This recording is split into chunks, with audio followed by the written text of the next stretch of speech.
The problem with preservation is one which archivists and librarians think about because that's their business. But unfortunately, computer science as a field has not had very much interest in this problem. I'm not sure that it isn't aware of it, but it has a mindset that says, you know, we are in the business of charging ahead into the future and dropping the past behind us and not carrying the baggage of old, obsolete systems. People are more interested in what's the new paradigm, how are we going to create new, more exciting hypermedia with new capabilities that have never existed. But those new capabilities, those paradigm shifts, leave old documents stranded in the past with no bridge to the future. Washington, D.C., the National Archives. Over 200 years of the official records of the nation, including the founding documents.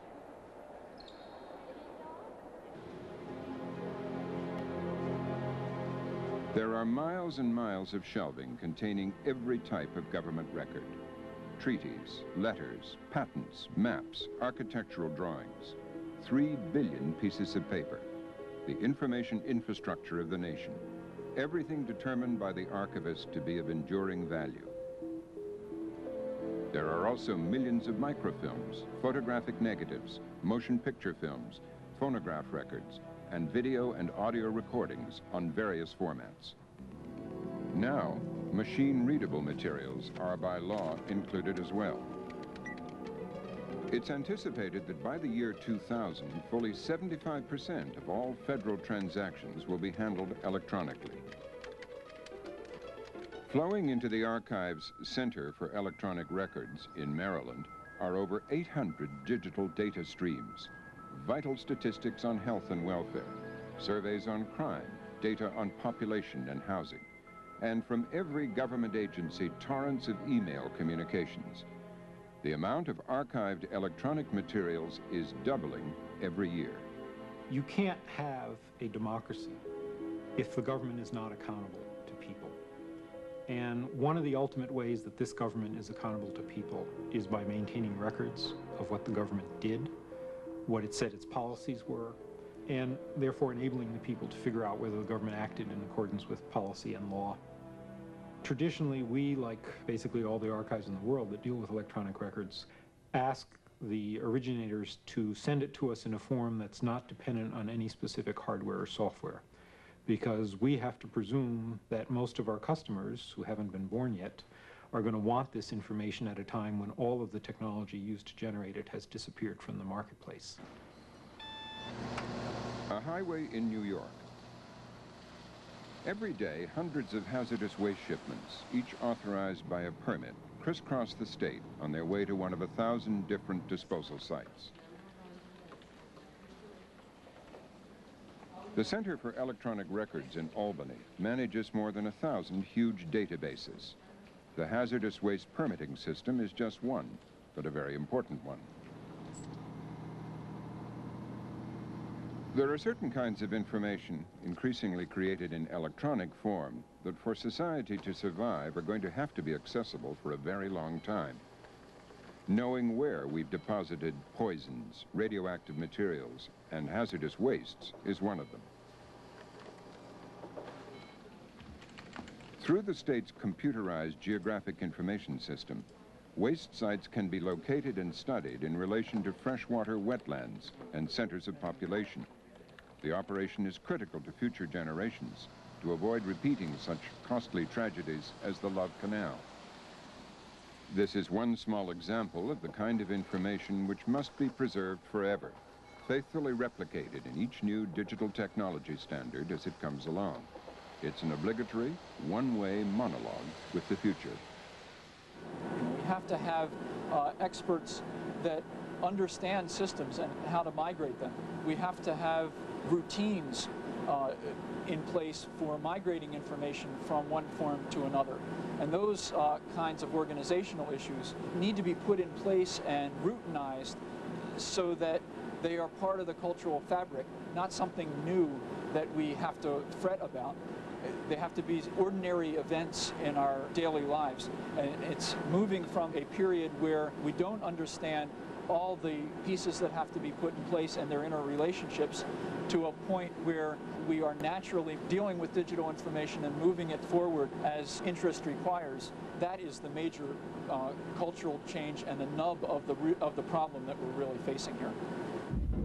Amid the stored records and archives of states and municipalities, businesses and institutions are the train wrecks of the information age. Important digital information which can no longer be read. In Oregon, the primary national database for people with disabilities vanished. In New York, the corporate records of the Pennsylvania Railroad erased. In several large states, irreplaceable data on land use, indecipherable because of missing software. The losses, though immense, are silent and invisible. We're aware of them only when it's too late. Whether records survive or not depends on whether we as a society think it's important to see that they survive. And one of the differences between digital preservation and preserving traditional formats of records is that digital records don't just survive by accident. We have to make a conscious decision that they're worth keeping. We have to think about that when we create them in the first place in terms of the standards that we use. We have to really make a commitment to keeping them alive in a way that we haven't had to in the past. That's not to say that we haven't dealt with fragile materials, but we would run across things by accident that had been stored in an attic or a basement, and 50 years later or 100 years later still be able to read and retrieve and understand them. That won't be the case with digital records unless we make some kinds of conscious plans and have regular vigilance over them. At the American Library Association annual convention, publishers who've been reinventing and redefining the concept of publishing gather to show off their digital wares. Hit the exit to log into Arabic Windows.